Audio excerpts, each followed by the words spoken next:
Timu ndio niweze kuelewana na wao wanasema nini. Hello Radio Maisha. Hello Radio Maisha. Naam, habari ya leo? Mzuri sana. Naam, endelea. Mimi naitwa Richard kutoka Nakuru.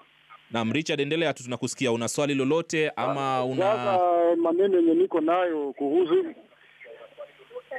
mimi nina swali kuhusu hii serikali ya Jubilee, vile hao wanadanganya watu ati reli imejengwa sijui barabara.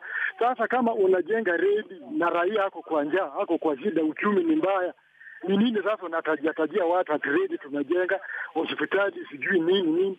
So unaboresha maisha ya watu kwanza. Sasa sisi tunaona NASA iko sawa, nitakomboa maisha ya watu. Sasa mambo ya Jubilee kutudanganya reli, uwezi ambia mtu reli umejenga, kwani mtu atakula reli na maisha ni mbaya? Sawa, asante sana. Tumekupata kutoka maeneo ya Nakuru pale. Hello Radio Maisha. Hello Radio Maisha. Habari ya leo? Bila shaka umempata Mr. Wekutu nikiwa maeneo na Anglikona. Aha. Mimi ningependa kuuliza hivi. Ukiangalia hasa kama kwa saa hii Mkenya bila anaumia huku chini na anasema ya kwamba sisi tulikuwa tunaahidi ya kwamba hawa jamaa kama wanarudi kama President Rais angekuwa anasema sisi tutamaliza kuliko kutoa mikakati mingine ambayo ya kwanza ilifendi. Angejaribu mara mingi sana wamalize yenye ilikuwa imeanzishwa alafu ni waanzishe nyingine.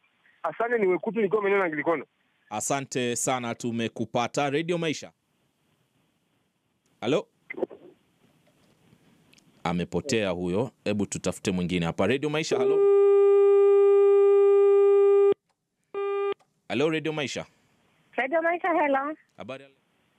Ni Gladys kutoka Cheptais. Hello. Endelea. Nasema hivi. Aha. Heri shetani tu ambaye tumemjua kuliko malaika ambaye hatujamjua. Aha. Wakati ugatuzi uliingia, aha, ndio Jubilee ilichukua mamlaka. Sasa kuna vitu vingi walikuwa wanasoma, na I am sure after these elections wakiwin watafanya mambo mazuri kabisa. Asante sana kwa kauli yako. Nadhani ni vizuri tuangalie kule tumetoka. Baadhi ya wasikilizaji hapa waliopiga simu, labda tukija kwa wageni kupata hisia zenu. Tukianza kwanza upande wa Jubilee, manake wengi ni kama wanasema, wale ambao wanaosikiza, kwamba mumeshiriki sana kutuletea miradi mikubwa, lakini chini kwa mwananchi, maslahi ya mwananchi bado yako vile vile. Gharama ya maisha ni kama inaendelea kupanda juu bila kuweka mikakati yoyote kuhakikisha kwamba inashuka chini. Ali, naam, mwananchi wa kawaida anafaa kuelewa ni hiyo mikakati ama hizo maproject kubwa ndio zinaboresha maisha yake kivipi. Ikiwa huyo mtu amesema anaishi Nakuru, huyo ni kumaanisha ni mkulima, pengine analima majani chai ama analima chochote. Hiyo majani chai yake hata kula itabidi hause, na hiyo majani ya mali nauzwa itabidi pelekwa Mombasa, itakwenda huko na nini. Haya, kwa mfano, kwa haikunyesha kwetu, okay, mvua haikunyesha, tunahitaji mahindi. Hiyo mahindi kija itakwamia Mombasa. Hiyo mahindi tunahitaji ifike Nairobi kwa bei nafuu ile mimi naweza kugharimikia. Sasa ni lazima waelewe hii miradi ndio inaboresha maisha.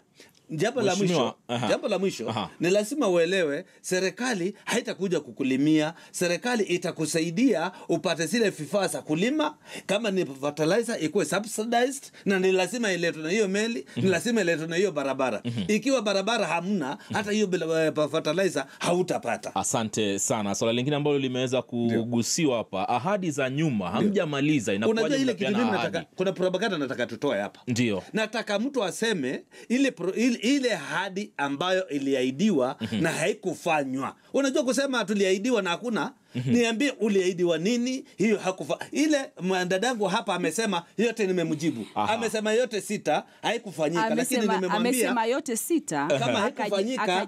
Ngoja kama haikufanyika mpaka mwisho, pengine wao wameenda kotini wamesimamisha, pengine wao wameweka. Mheshimiwa Matambo, kwa nini itakuwa bado tunalaumiana wakati tunataka kusonga mbele kwa pamoja kama taifa kupitia manifesto kama hizi? Ukweli ikiwa sasa sisi tulisema tutatoa 5000 megawatts, tumetoa sabuni ya kutengeza hiyo nini hizo megawatts. Alafu watu wanaenda kotini. Ni serikali ama ni yule ameenda kotini? Asante sana kwa kauli hiyo. Nataka kusema mara nyingi tukisikiza hizi ahadi na vile zilivyowekwa, nyingine zitasemwa zimefanyikana nusu nusu.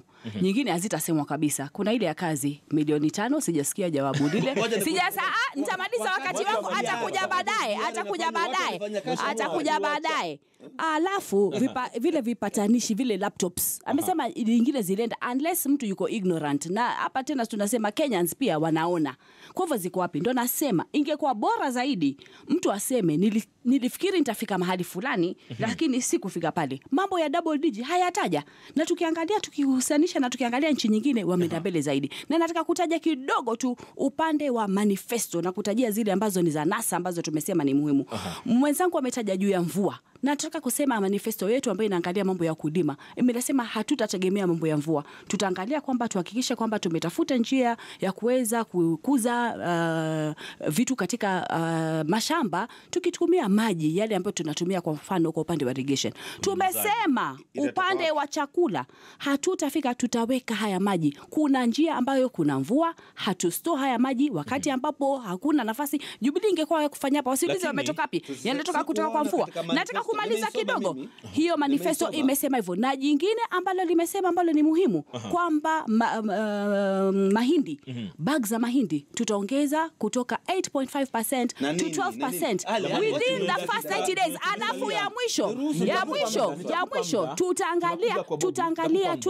tutaangalia farmers, tutawaangalia tuhakikishe kwamba wale ambao ni wadogo small scale farmers kwamba wameangaliwa. Tukiangalia ugatuzi tena tumesema itakuwa pesa zitaenda katika counties ni 45%. Alafu tukiangalia zile nyingine upande wa ugatuzi tumesema kwa usawa kwamba tutaenda ambapo ugatuzi itaweza kufanya kazi. Asante sana. Nataka kumpa fursa Bob Mkangi, kidogo umesikia hisia za Wakenya na pia kinachoendelea katika mitandao ya kijamii kana kwamba ama tuulize ni kitu gani kinafaa kupewa kipaumbele wakati manifesto kama hizi zinazotolewa. Maana kuna Mkenya hapa amelia kwamba huko chini mashinani maisha ni magumu, gharama ya maisha iko juu, wakati ambapo Jubilee na NASA hapa pande zote wanakuja anatuelezea ajenda zao katika kipindi iwapo watachukua. Sisi hatujapata nafasi tutafanya. Kitu gani kinafaa kupewa kipaumbele?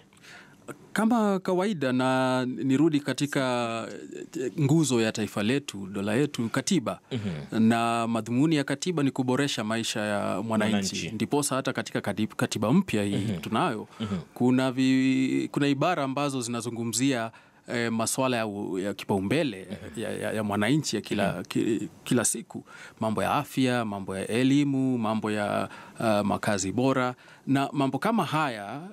Endapo mwananchi hata yahisi kwamba yanamgusa kwa namna moja au nyingine na naboresha maisha yake, kwamba naweza kutoka hapa niende hospitali nipate madawa, nipate tabibu, mwanangu anaweza kwenda shuleni apate elimu bora, naweza kwenda sokoni nipate vyakula. Haya mambo kama hayamgusi mwananchi kila siku, mengine yatakuwa ni ahadi, yatakuwa ni ndoto. Na naona hapa ndipo tuko katika muktadha wa mjadala huu wa manifesto ambazo zimezinduliwa. Upande wa Jubilee ambao wameshika hatamu kwa sasa na wanaomba ridhaa ya wananchi waendelee kuhudumia, ndiposa wanaulizwa, wamewekwa katika pembeni na kuulizwa na mwananchi, ndio haya yote ambayo mlituahidi, yale ambayo mmetekeleza, yale ambayo hamjatekeleza, lakini ya msingi haya ambayo tumeyataja, afya, unga, mambo kama hayo, je, tutayapata lini na atakuja vipi? Upande wa NASA na sio NASA peke yake, mirengo yote na vyama vingine vyote ambavyo vina viongozi ambao wanasimamia urais, wanaulizwa, je, mbinu zenu mbadala ni zipi? Kwa sababu ukiangalia haya mambo mengi, ukiangalia sera nyingi zinafanana, ni nakshi tu tofauti, lakini mambo ya kimsingi, mambo ya vyanzo unakuta kwamba yanafanana kwa njia moja au nyingine. Kwa hivyo mwananchi ambalo kwa sasa anataka kulisikia ni mawili ya umuhimu. Je, ni njia zipi ambazo zinasadikika mtazitumia kuhakikisha ambayo mnaahidi kwa sasa? Na ahadi ni deni, ndiposa Jubilee wanaambiwa yale ambayo mliahidi lazima tusiseme ni 67, 50 na 100 kwa 100. Manake na upande wa NASA pia na wengineo wanaambiwa pia yale ambayo mnaahidi kwa sasa lazima, kwa sababu kwa manifesto sidhani kuna yeyote ametangaza kwamba yale ambayo tunaahidi tutayatekeleza kwa 67% ama. Asante sana mtazamaji, nadhani tutamalizia hapo kwa wale ambao wako upande wa TV, lakini tumesalia na dakika 10 kumalizia katika upande wa Radio Maisha. Sitaki kuongeza la ziada, lakini nadhani Bob Mkange ametuleta mahali sawa. Je, hizi ni ahadi tu zatolewa alafu basi na kutekelezwa labda 97%, 3 inapotea, lakini unapotoa ahadi bila shaka lazima itekelezwe kikamilifu. Isipokuwa Joe Mutambo hapa anasema kwamba ndio kutakuwa na mapungufu kama hayo. Asante sana kwa kutazama kupitia KTN News. Wacha sasa tuendelee kwenye Radio Maisha na mada yetu ya pili na kufunga kabisa kipindi hiki. Mada yetu ya pili hii leo